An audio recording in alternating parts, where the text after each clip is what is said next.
This week, Just Stop Oil protesters will slow march next to Westminster Abbey in the lead-up to the King's coronation. I actually watched them from my office window this afternoon, just before lunch, as they walked into Parliament Square. There were amazingly few of them. It's extraordinary how few people can cause so much disruption. They don't have that much support. But the group has vowed to protest every day until the government overturns licences given to companies exploring oil and gas in the North Sea. As it happens, while I was briefly Energy Secretary, I was very keen to give out as many licences for exploration in the North Sea as I possibly could, because I want low energy prices for you, the British people. But the police will understandably be on high alert for the next few days after last night's events, and especially since protesters refused to rule out causing havoc on the day of the King's coronation.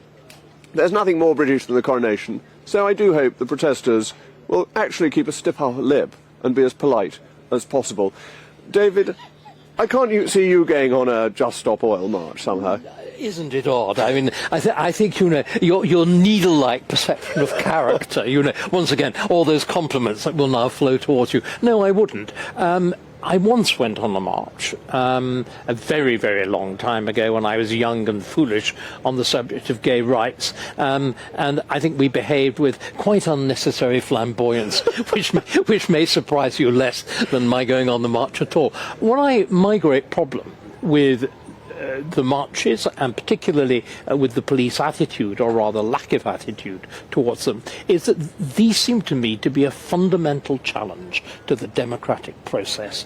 People like Just Stop Oil and whatever, they imagine they have a moral authority which transcends any form of political process. That direct action has become a kind of moral mantra, a sense that, you know, presumably the people are too stupid or they're too corrupt. We are a sacred few, we are a band of brothers, we have a right. Again, what they say is, we will do this until we force the government. And they don't stand for election, which is the point I keep on picking. Precisely, when they come on. And they have the opportunity to do so.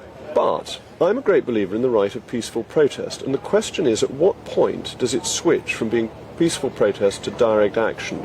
That people going on a march is fine, and that should be facilitated, and if it stops the traffic for a little bit, that's perfectly reasonable. People gluing themselves to the road is not fine. But where is the boundary? Isn't it quite difficult to find it precisely? I think it's when it becomes repeated action which is deliberately designed to produce obstruction. I mean, if you like, the tradition of demonstration is not that you do anything other than the march itself. It is that the march itself, the shouting of slogans, the waving of banners and whatever, drawing attention. It's a gesture of publicity. What this has become is the equivalent of a kind of strike. And I think that if we actually think of it in those terms, in other words, it's ceased to be a demonstration and it's become a form, as you said, of direct action. And all of so these things are self-described as direct action. And you use the word strike, and strikes are heavily prescribed by law, heavily limited by law. Democratic mandate, whereas these have no mandate Precisely. at all. And they may use it to disrupt the coronation, which is going to give pleasure to tens, if not hundreds of millions around the world, and that seems so deeply selfish. Can I gently educate you? I think the police may discover a little backbone if they actually start to do that. I think why has the new legislation been passed? Why did it receive the royal assent yesterday? And it is exactly designed to remove any legal doubt about the kind of action which the police may need to take. I mean, isn't that clearly what it's about? I mean, that you can search, that there are remarks about infrastructure, about locking yourselves to each other, gluing yourselves to each other. I think, in one sense, it's been specifically designed. In another sense, of course, I think it's rather a clever way of getting through a more general modification of the law, and one for which clearly there is immense popular pressure. I think the sense of sheer irritation, particularly in London, Well, I think that's right, and I think there was a feeling that the law was being used against the motorist going about his or her lawful business rather than against the protester blocking everything up. And indeed, I think what has happened is that with the general drift of the courts towards extreme interpretations of civil liberties, the notion of the permissible in demonstrations has been steadily widened, and the scope of action of the police steadily reduced. But not by legislation, by practice. By the law. Interesting. But essentially, I think by judge-made law.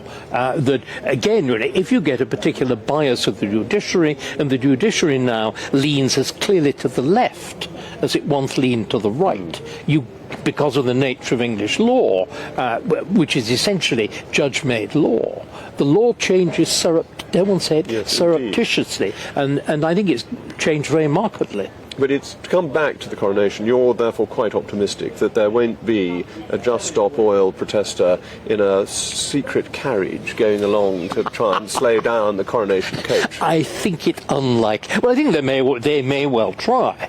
I would suspect that there'll be a very slick and not terribly gentle operation, because, again, imagine if these people behaved in this fashion in France, what the CRS would do with them. Yes, but in France they have much worse problems. Indeed they do. Indeed, but then of course they equally have countermeasures designed to deal with them. But it's a very, very different tradition. It's a different political tradition, because again, we should be talking about this. France, by its revolution, destroyed a concept of political legitimacy. France has never, ever been able to establish a legitimate political tradition. Why 5 republics, 2 empires, 2 monarchies? And this is why the coronation is so important. This is why the coronation shouldn't be interrupted, because it is the essence of political legitimacy of our sovereign. Precisely, and it's again the thing that, and here you and I may now disagree, and I hope we do, in one sense. I worry that the entire emphasis in this coronation has been on religion, because it seems to me the coronation is fundamentally a political act, which is why I'm outraged on your behalf that, no, I'm being very serious, that Parliament has been largely excluded. Do you know it's the first time since the Glorious Revolution of 1689 that both houses have not been present in full, and I think this is a deplorable development. Well, we'll come on to that perhaps a little bit more later, but thank you, David.